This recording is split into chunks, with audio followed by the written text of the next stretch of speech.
दोस्तों, आज हम एक बार फिर से इम्प्रूव अकेडमी मुरैना के यूट्यूब चैनल पर आपकी प्रश्नावली 1.1 का पार्ट 3 लेकर हाजिर हो रहे हैं। इसमें आपको किसी भी संख्या को यूक्लिड विभाजन में लिखकर बताना है। सवाल का मेन बेसिक ये है कि क्या हम किसी संख्या को यूक्लिड विभाजन में लिख सकते हैं। तो हम चर्चा करते हैं इसी सवालों पर, लेकिन आपको इन सवालों को करने से पहले या सीखने से पहले हमारी जो इससे पहले की 2 वीडियो हैं उनको ज़रूर देखना चाहिए, क्योंकि अगर आप उन दोनों वीडियो को देखते हो तो ये वीडियो आपको बेहतरीन तरीके से समझ में आएगा। मैं एक बार और बताना चाहता हूँ कि हमारा जो ऑनलाइन कोर्स है वो जूम ऐप पर चलता है। अगर किसी बच्चे को ऑनलाइन कोर्स लेना हो या फिर हमसे लाइव पढ़ना हो तो हमारा व्हाट्सएप नंबर 7509 9434, जिस पर आप मुझसे संपर्क कर सकते हो और आप बिल्कुल आपको उस तरीके से पढ़ाया जाएगा जैसे कि आप क्लास में पढ़ते हो। ये है व्हाट्सएप नंबर, आप इस पर कॉल भी कर सकते हो और व्हाट्सएप भी कर सकते हो।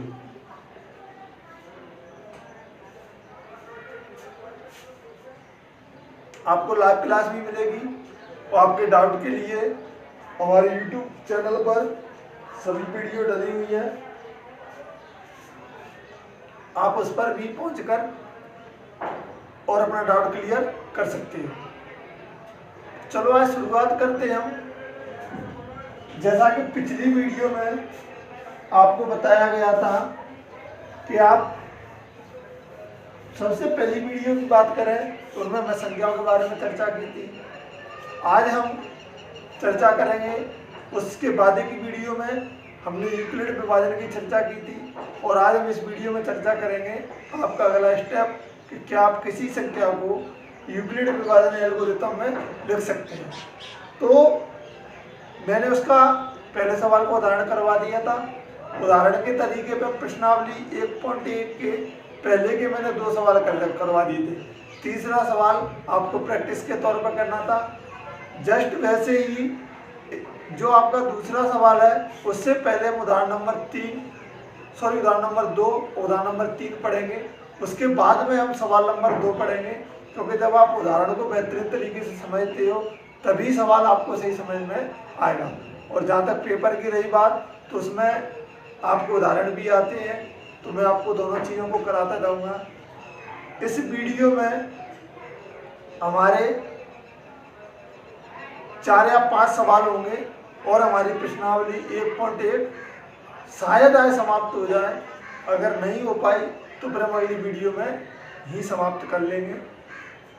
अगर आपको वीडियो पसंद आता है तो ही लाइक करना और तो ही शेयर करना, लेकिन अगर आपको कोई डाउट रहता है तो आप उसमें कमेंट जरूर किया कीजिए। इससे क्या है कि मुझे भी पता चले कि आपने वीडियो को देखा है और बड़े ध्यान से देखा है। अगर आपको कोई कमी लगती है तो आप बिल्कुल कमी बताइए, और अगर आपको अच्छा भी लगता है तो आप उसको भी बताइए। बहुत ही जल्द हम इसी चैनल पर एक इंग्लिश का भी कोर्स शुरू करने जाएंगे, जिसमें आपको सबसे पहले ग्रामर पढ़ाई जाएगी। ग्रामर आपको इस तरीके से पढ़ाई जाएगी कि एकदम निचला स्तर से लेकर एडवांस स्तर तक। तो चलो शुरू करते हैं हम आपके उदाहरण नंबर 2 से। उदाहरण नंबर 2 क्या कहता है कि क्या कोई भी धनात्मक सम पूर्णांक 2q तथा विषम पूर्णांक 2q प्लस 1 के रूप का होता है। अब हमें इस सवाल को सिद्ध करना है क्या वाकई में ऐसा होता है कि नहीं होता है। तो चलो देखते हैं हम इसको करके। तो बात करते हैं उदाहरण नंबर 2 की। देखो बेटा, हमें सब कुछ पता है कि जब यूक्लिड विभाजन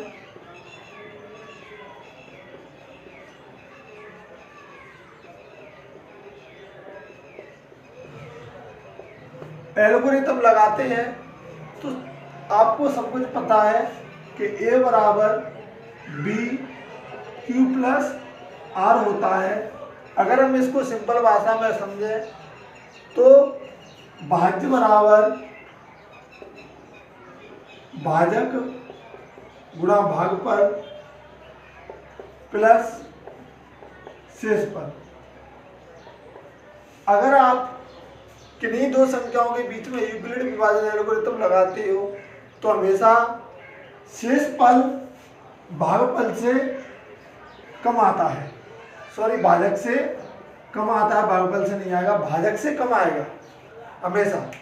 तो उदाहरण नंबर 2 में हम यूक्लिड विभाजन एल्गोरिथम को कैसे लगाते हैं, एकदम सरल तरीके से आप सवाल को देखिए। तो देखो,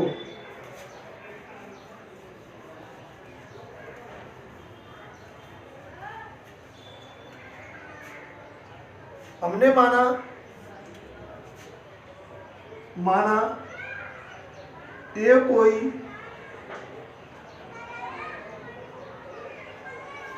धनात्मक पूर्णांक है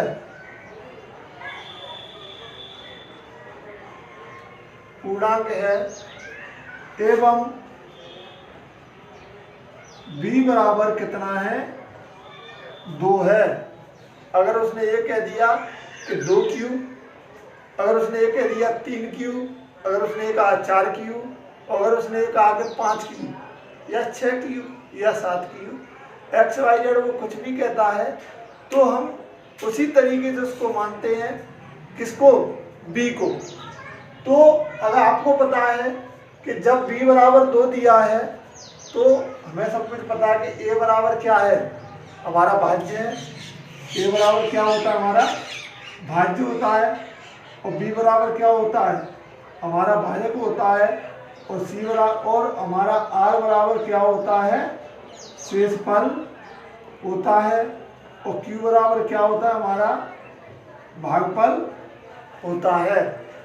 तो देखो,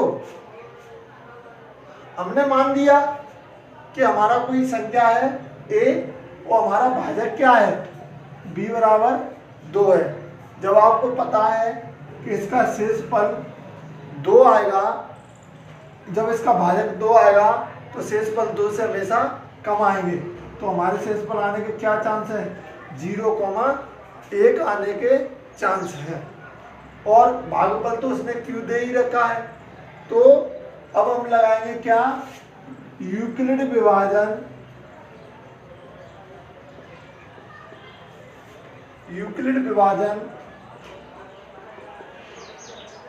एल्गोरिथम से। इसमें आप देखिए, आपको पता है a बराबर bq प्लस r। तो देखो, मेरे पास b कितना है, 2q, और एक शेषफल मेरे पास कितना है, 0। जब मैंने इसको सॉल्व किया तो 2q, अगर मैंने इसमें 0 जोड़ा तो 0 का कोई मतलब नहीं होता है। ठीक है। अब इसमें बात हो रही है किसकी, समपूर्णांक की और विषम पूर्णांक की। देखिए भैया, अगर किसी भी संख्या में आप जो 1 जोड़ देते हो, अगर आप किसी भी सम संख्या में 1 जोड़ देते हो तो वो संख्या क्या बन जाती है, विषम संख्या बन जाती है। तो देखो, इसमें 1 नहीं जुड़ा है। अब देखिए कि आप दूसरा उदाहरण ले लीजिए, दूसरा शेषफल लीजिए क्या, 1। यानी आप लिख लीजिए यहाँ पर शेषफल कोष्ठक में r बराबर 1 लेने पर, जब आप 1 लेते हो और फिर से यूक्लिड विभाजन एल्गोरिथम लगाते हो इसमें, तो आप तुम्हारे पास क्या आता है, a2q+1 कितना आता है? a बराबर 2q+1।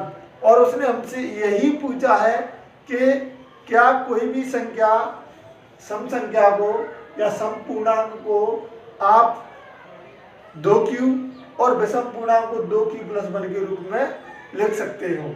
अगर हम किसी भी संख्या में 1, 3, 5, 7 को जोड़ देते हैं तो वो संख्या विषम संख्या बन जाती है। तो हम लिख सकते हैं यहाँ पर, हाँ हम किसी भी, या फिर ऐसे लिख सकते हो, हाँ किसी भी धनात्मक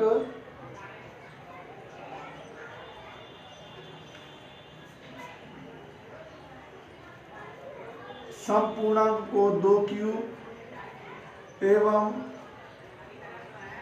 विषम पूर्णांक को 2q+1 के रूप में 2q+1 के रूप में लिखा जा सकता है। तो कुछ नहीं करना है आपको, a बराबर भाज्य मानना है। भाज्य का आपको दिया होगा, उसमें आपको पता है भागफल q होता है और आपको पता है शेषफल क्या होता है, हमारा r होता है। ये आपका सवाल बिल्कुल कंप्लीट हो चुका है। अगर हम बात करें आपको उदाहरण नंबर 3 की, तो आपको उदाहरण नंबर 3 क्या कहता है?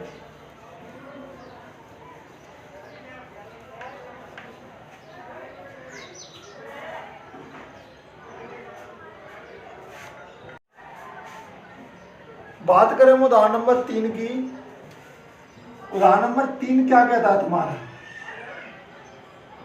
उदाहरण नंबर 3 कहता है कि क्या कोई भी धनात्मक विषम पूर्णांक 4q+1 तथा 4q+3 के रूप का होता है।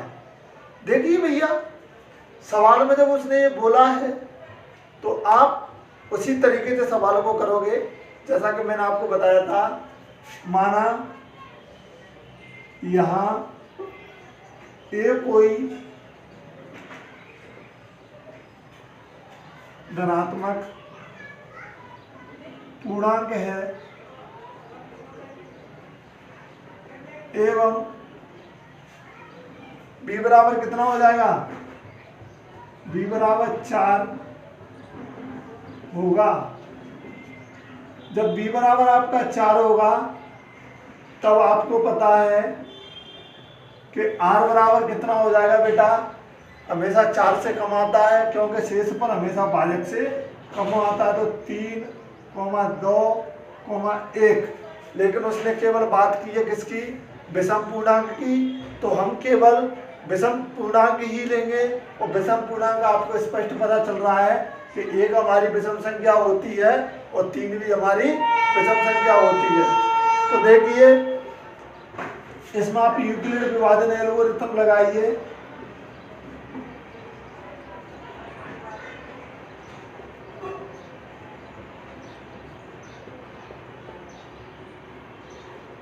यूक्लिड विभाजन एल्गोरिथम से तो देखिए बेटा,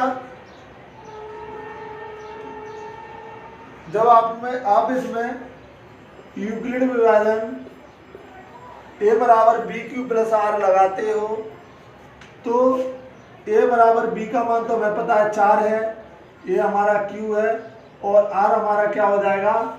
1। ठीक है, क्योंकि हमें विषम संख्या सम संख्या से कोई मतलब नहीं है।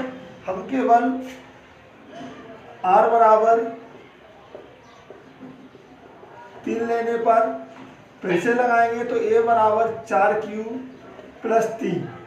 हमारे पास दोनों आ गए तो आप लिख सकते हो, हाँ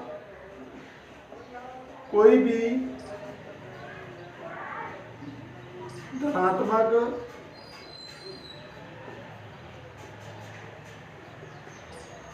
विषम पूर्णांक को 4q+1 एवं 4q+3 के रूप में लिखा जा सकता है।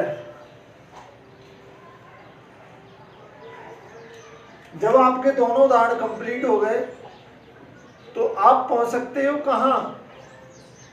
आपके सवाल नंबर प्रश्नावली 1.1 के दूसरे सवाल पर। आप इसको नोट कीजिए जब तक मैं साइड हो जाता हूं।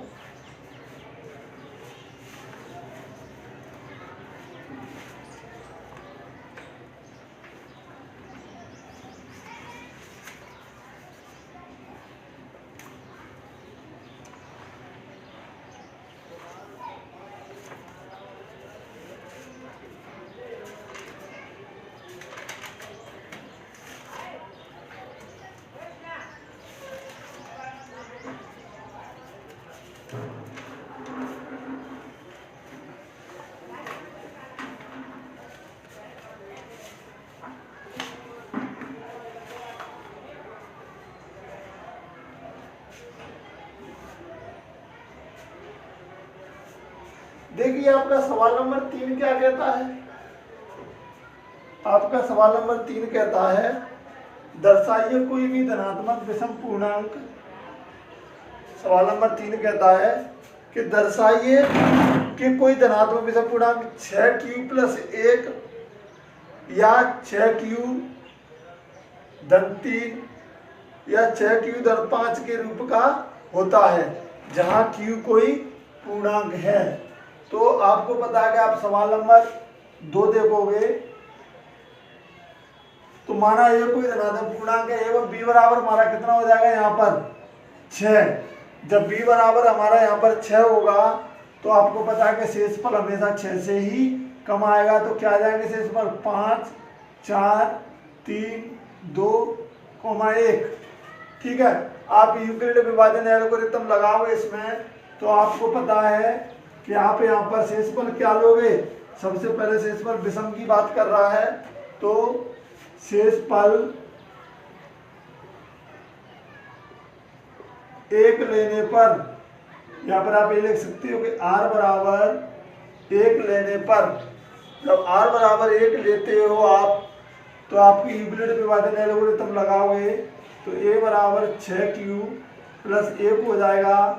फिर आप r बराबर 3 लेने पर, क्योंकि विषम की बात कर रहा है तो आप r बराबर 3 लोगे तो 6q+3 हो जाएगा।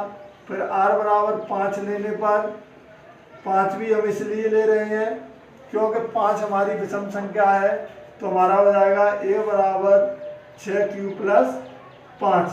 हमारे तीनों निकल के सामने आ गए हैं। हम लिख सकते हैं हाँ कोई भी धनात्मक विषम पूर्णांक 6q+1, 6q+3, 6q+5 के रूप में